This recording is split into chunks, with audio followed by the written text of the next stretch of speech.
It's a glorious day out there, isn't it? Absolutely glorious.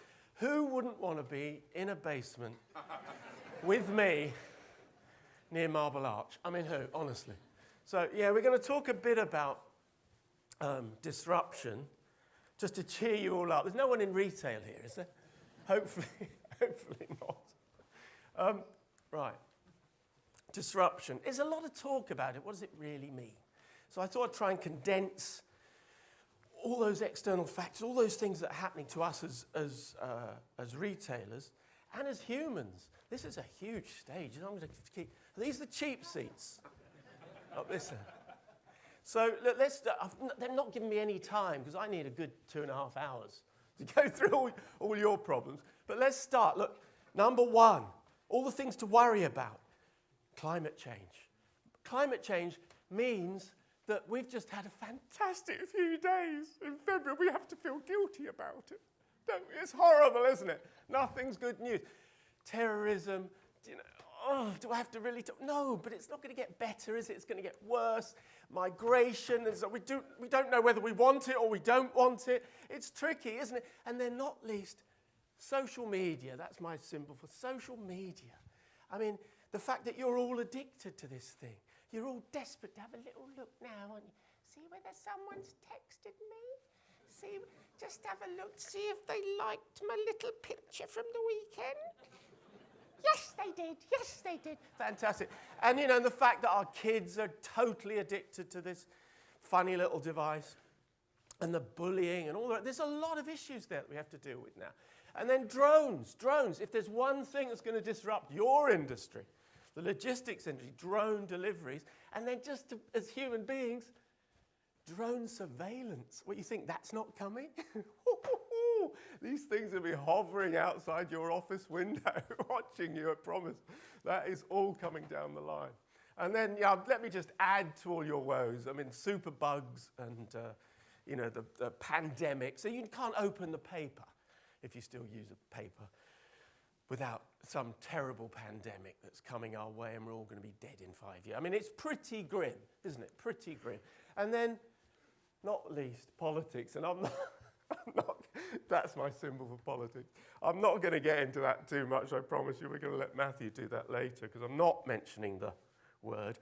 But politics at the moment, it's never been, global politics, I can honestly, not in my lifetime, which is quite a long while, I can't remember a time when it was more interesting, actually. It may be scary, but it's interesting, isn't it?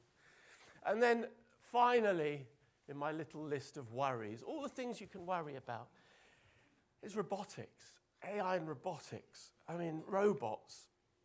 There's so much talk about it. Again, you can't open the paper without hearing they're going to take your job within a couple of years. The fact McKinsey, for instance, predict that by 2030, which sounds like a long way off, doesn't it? It's barely 10 years. By 2030, there'll be 800 million jobs taken by robots. That's McKinsey. That's not me making it up, okay? So tricky, tricky times for all of us. The question I have, is there one thing, let's just put this to you, is there one thing that really sums up the age of disruption? Just think about it. Is there one thing? Yeah, there is actually. Yeah, this is Kim Kardashian. I mean, I just love that picture. It couldn't sum up the era we're living in better. So very interesting times. Not least, our cleverest entrepreneur is talking about moving to Mars. Serious? I mean, that's how bad things have got. Let me talk a little bit seriously about brands. Just consider these things. L'Oreal. I went for this talk today. I had a look, see how many followers L'Oreal's got. Fantastic company, L'Oreal. Amazingly powerful. On YouTube, they have 55,000 followers. It's amazing. Wow. I mean, if only I had half that many, but not, wow. L'Oreal, mighty L'Oreal. Unfortunately, James Charles, who's all your daughters, by the way, if you've got 6-year-old to 9-year-old, 10-year-old, 12-year-old daughters, they are sitting in their bedrooms probably now watching James Charles do makeover sessions. 14 million! And he's like, this is incredible, isn't it? There's L'Oreal. And then there's people like James Charles. The list goes on. It's pretty amazing. In terms of retail, it's difficult out there on the high street. And what we're seeing is the closure. We know this. You know all this. But it's more important than that because these are the mighty icons of retail. This is Macy's. This isn't some store, some department. No, this is Macy's. This is Macy's saying, we're going to close 100 stores. And they're not wishing to be left out. Marks and Spencer's are going to close 150 stores. I mean, that's serious. For Little England, it's serious stuff. And just, you know, Marks and Spencer's is not just another retailer. This is Mummy, isn't it? It's Mummy. She's like really good at cooking and not so fashionable. You know what I mean? And that's important. That's important for us. So, you know, the truth is about retail. Let me get some water.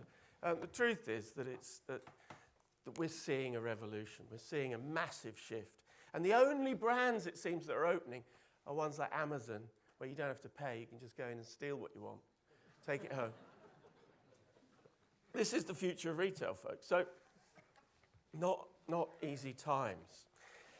Look, if there's one thing, so I said drones earlier, there's one thing that's going to disrupt your industry. Oh my God, it's voice.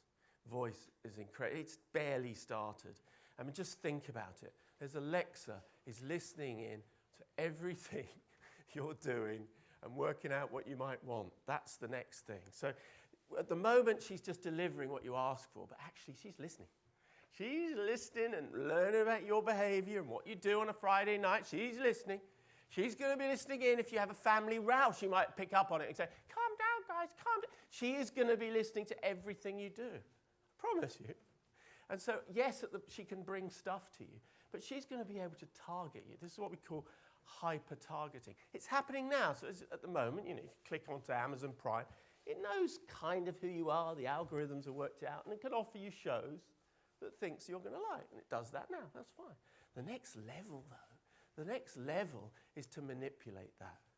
Is to say, you know, I heard you mention something about your brother-in-law, and I'm making this up, you know, in the Caribbean. Maybe you should have a trip to the Caribbean, and the next thing you know, you're getting offered shows that set in St. Lucia, and then the next thing you know, she's offering you cheap flights and a holiday resort there. That's how it's going to work, folks.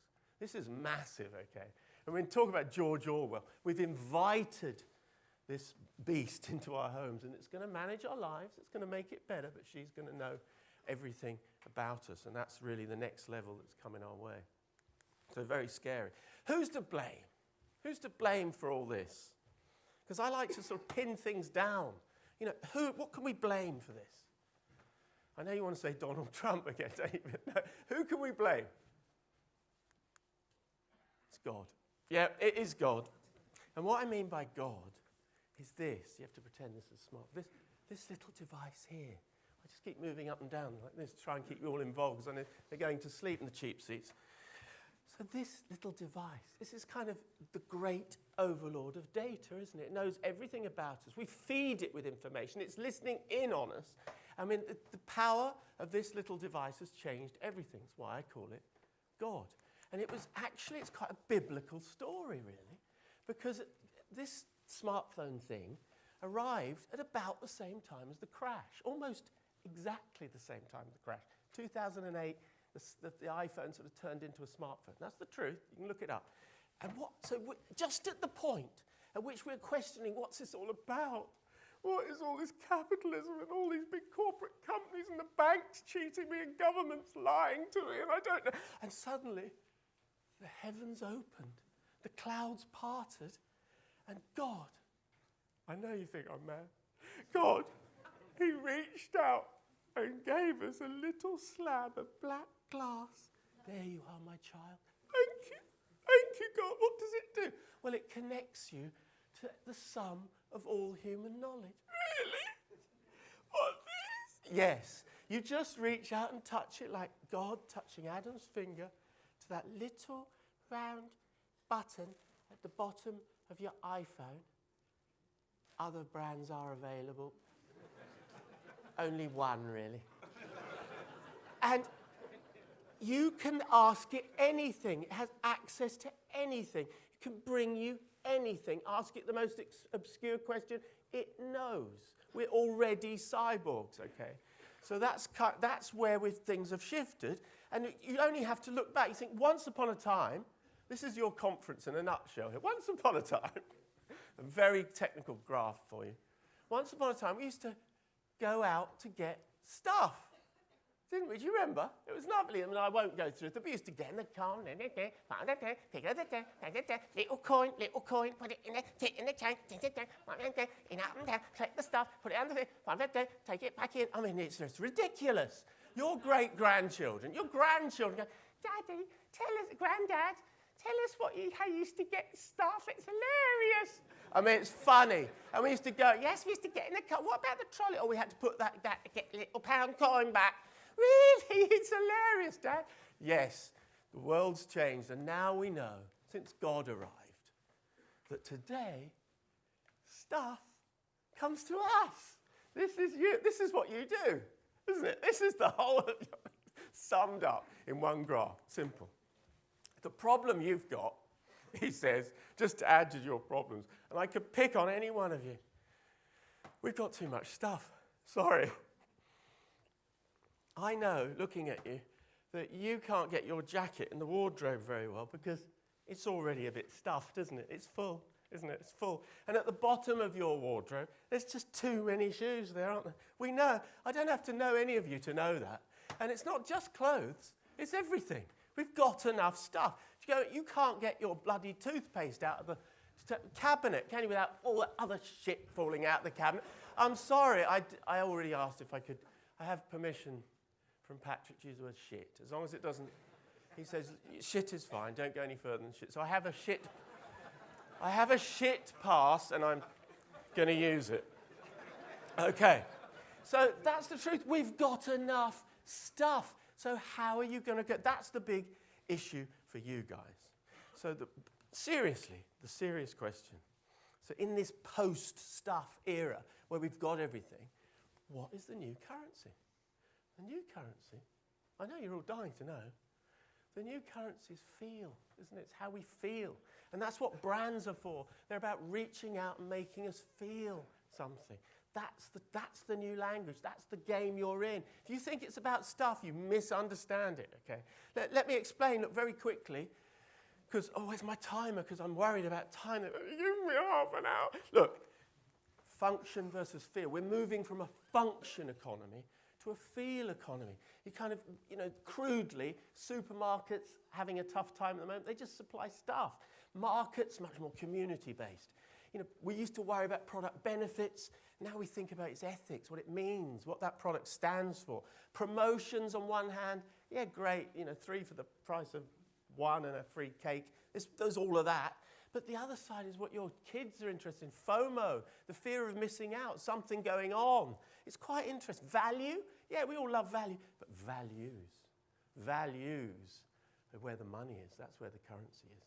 And then crudely, what I've said, Alexa, about delivering stuff is what's happening now. But it moves to the next stage when she starts to listen in and deliver things you didn't even know you wanted. So that's crudely where I see the shift. And we're seeing it already. Brands like Gillette aren't telling you about product benefits now. They're virtue signaling. They're telling you how they think as human beings.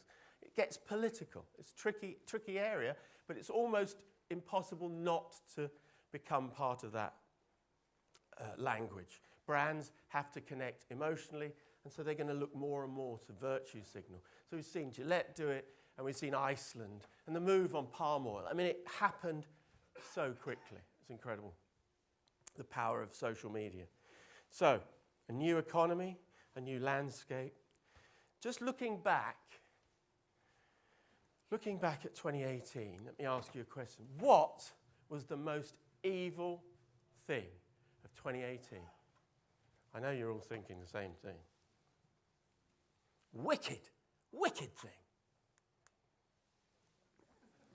It's true, little plastic straws are suddenly the worst thing you could possibly be seen with. It's incredible. How did that happen? Well, virtue signaling. It became a storm across social media. The power of God telling us what's good and what's bad and how we should behave. And consider that in your world as with the products you have and the way in which you package them. Consider how quickly things can change and turn on you and bite you. I know it's not reassuring, but you have to be prepared for that because, I worry about the fashion industry. That's the next one they're going to turn on because of the way we're going to turn on. We're all part of it. We're all conspirators in this movement. And look, it's all about virtue signaling. I saw this the other day. I'm wandering through Westfield Shopping Centre, and Virgin have put. Can you see this? All right, a bit dark. The Virgin have set up these little booths with filtered water, so you can just have lovely free filtered water. You can fill your bottle up free, and it's not near a Virgin store. It's nothing to. It's just them trying to reach out and say we're good people. All those bad people, we're not one of them. We're the good ones. That's what they're doing. And more you're going to see brands playing in this arena. And I suppose another word, I know we've got Alibaba sitting in front of us, and I didn't put you here, but these are the behemoths, if I could say it. The behemoths, the digital behemoths that are running our lives. The world's richest man, the biggest company, the biggest turnover, the most innovative, all of that. And yet they're incredibly fragile. We had a little hiccup with Facebook, didn't we? You've only got to have a couple of things where you suddenly find out Apple are using your data and, in a difficult way, and they've sold you. Oh boy, and that can come tumbling down. So I'd add the word in fragility. Fragility, just remember that. Remember the whole world with their gods are watching you. If they find something out, you can come tumbling down very quickly. I'm cheering you all up, aren't I? It's lovely, it really is. But it is an interesting new landscape. So, the question is for retail, real retail, I suppose. If we don't need any more stuff, then what are shops for? What are we going to do? What's going to happen on our high streets? Well, this is my theory, and I'm watching it happening now. They're brand playgrounds. It's not about shifting stuff anymore. It's about connecting. It's about letting you come in and fall in love a little bit. So let me just show you a few of the examples, just a condensed few examples in my tiny time up here. Nike have just opened. Have any of you seen this yet? It's incredible. Opened in November on Fifth Avenue. The Nike Innovation Hub of, what's it called? There you go. House of Innovation. This is not a store. They're not worried about selling stuff. You walk in, hang on, let me show you. This noise. It's like you've walked into sort of extraterrestrial spacecraft thing. And I'm not joking. I can't do this. Can I? Not a didgeridoo or anything. It's just, there's this sort of hum. And you whoa. And this thing spinning in the space like that. The screen's spinning. It's like, what is this? The new Nike's incredible. 68,000 square feet of prime retail space on Fifth Avenue. They don't really care whether you buy anything there or not. It's about connecting, falling in love. And what's the first thing you see as you walk in? This area, the lab, where they consult with you. Humans consult with you, and you say, you tell them, you give them the brief, and you say which sort of shoe. I'm like, yes, can I help? Yeah, in an American accent. Yeah, yes, I'm looking for a pair. How do you want them to perform? Well, I need to sort of go to work in them. Basically, I just need to walk to the tube. That's all. Well, fine, what we need. And they build the shoe that's right for you, and you can change everything you want to. Because God told you you're the center of the universe, and you can have whatever you want. So can I have it with a little strap? Can I have a little outlet? Yes, you can. $200. You can have whatever you want, my child, because God is reaching out to you. And this is what's happening. So it's really about building that love, building that adventure, and it's fantastic. And then just to give you a few examples, Casper talk about disruption. I can't think of a better example. Mattress stores. I don't know if any of you in the world are mattresses, but they weren't the most exciting, were they? You'd wander through hours feeling in a big shop and a warehouse full of big squishy things. Not the most exciting. Casper have come along. They don't have any of that legacy. They're an online brand, and they've landed, and they've said, yeah, we're going to do things differently. So in the middle of New York, in Manhattan again, of course, they've created a dreamery, a little place where you can have 15 minutes to have a little sleep in the middle of Manhattan. Sorry, I'm laughing anyway. It's lovely, isn't it? It's about engaging. It's about making you fall in love. And I was in New York a few weeks ago, on opening day, actually, of this new Starbucks. This is incredible. Talk about brand playground. It's a coffee shop. You want coffee? Yeah, we got coffee. It's in a jug over there on a... No, this is 23,000 square feet of coffee playground. It's an incredible place, right in the meatpacking district. These are all my photos. You don't care, do you? Look, it's beautiful, buzzing place. You learn about the beans and the provenance and everything else. Oh, God, it's a day out at a coffee shop, for Christ's sake. It's extraordinary. You see the roastery. This is the Reserve Roastery, and there's like 3 on the planet at the moment, Shanghai and Milan and now Manhattan. Someone else will know that maybe there's another one. So, look, and a little bit more down-to-earth. Playground, remember, this is what I'm talking about. What do brands do? They bring playgrounds to the high street because we don't need any more stuff. Dyson is a perfect example. I mean, you walk in, it's like the Science Museum. You go around, you learn about how they designed it. Oh my God, that's brilliant. And we put the motor in the hat. Did you? That's beautiful. How did you do it? We developed over many, many years and at great cost. And it's so beautiful. I love it. Can you tell me, how much is it? That's £300. I want one so badly. I mean, it's weird and it's fantastic. It's about entertaining you, educating you, dragging you through, and sticking you out the other end, $300 worse off. It's fantastic. And look, how do they sell vacuum cleaners? They have a wall of dirt. And you go up to all, am I allowed? Yes, you can. Really? Yes. Oh, can I try that? Yes, you can. You can do whatever. Soot, does it have traffic? Are you sure? Yes. And you go, oh my God, it's a playground. How much is the vacuum cleaner? That's £500. I haven't got, whatever. It's fantastic. And I just want to show you a pop-up. Well, you know about pop-ups, but look, it's so fantastic. This is about, I'm calling out all you guys who think, yeah, well, it's all very well Nike and there's trainers, there's sneakers, and they got all money and they can do... No, it's not about that. It's about imagination and it's about ideas. And this is Jack Daniel's pop-up in New York, which I photographed like 2 years ago, and it's on the road now. And what did they do? Did they do tastings and that? Yes, but better than that. They took the village, the town, I suppose, of Lynchburg, where they make the stuff, and they landed it in Manhattan. And you walk in, and there's a deli, and there's a barber, and yes, of course, there's tastings, and there's a bakery. The bakery's there. The Cooper was there making barrels. There's a barber shop. There's a band playing. It's just, oh my God, I love Jack Daniels.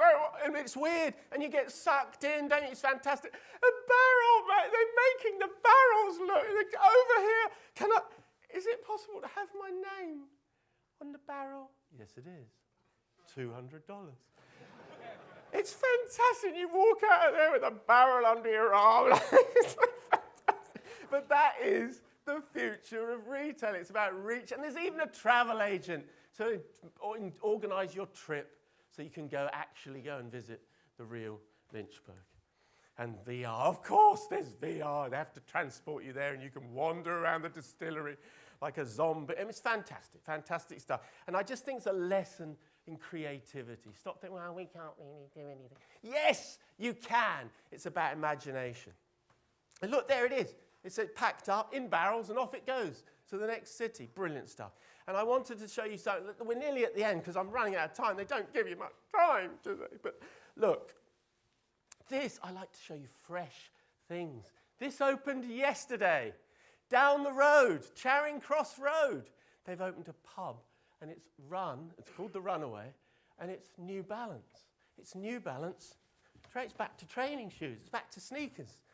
New Balance have thought, hang on, how do we get in on this thing, the marathon, and what are we going to do that's different? We can't sponsor the marathon. And their strategy is that ordinary blokes, ordinary guys and girls, they want to do the marathon, but they don't want to have this weird diet for 6 months and all of that stuff. And They want normal lives. And so what they do is they reward you with the miles you run with vouchers, with a point system that you can trade for beer. Isn't that good? It's bloody brilliant, I think. They've understood their place in the market. There's no use saying we're the super athletic ones. No, this is ordinary good guys and good girls who are fit, who want to run with their friends and then come and have a beer free. So it's kind of a showroom. And it opened yesterday on the Charing Cross Road. So let's go down there. Can I just put one word in here? One little word, because it's all very easy, you see. Talking about the big brands, the rich ones, the Nikes and the Adidas and the Samsungs and all of that stuff, all what they're New Balance, and they've all got money. But the other beautiful thing that's happening right now in terms of retail is the rise of the digital artisan. So the little girls and guys on the outskirts of town, these little entrepreneurs, these millennials, these Gen Zers coming through with ideas, now have global reach. And I just pick one, just one, because I can't show you it, Walker. This is Bex Walker. And she's a single mum from East End of London.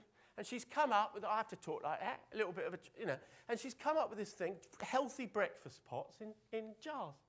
Bexfast. Brilliant. I love this girl. I mean, I haven't even met her. It's brilliant, isn't it? I mean, it's just entrepreneurial, disruptive, coming to market with something we haven't had before, and global reach, ultimately. It's fantastic. So that's the other world that's emerging. It's very easy to concentrate on the big corporate brands and what they're up to. Remember that on the hill behind us, there's these little entrepreneurs and artisans coming your way to disrupt what you do. It's fantastic. So, summary time. The summary of e-commerce. What's the future? I try to answer your questions. I know you didn't ask any, but I'm trying. What is the future for e-commerce? Well, I've sort of told you. Number one, 2008, God, he landed access to everything.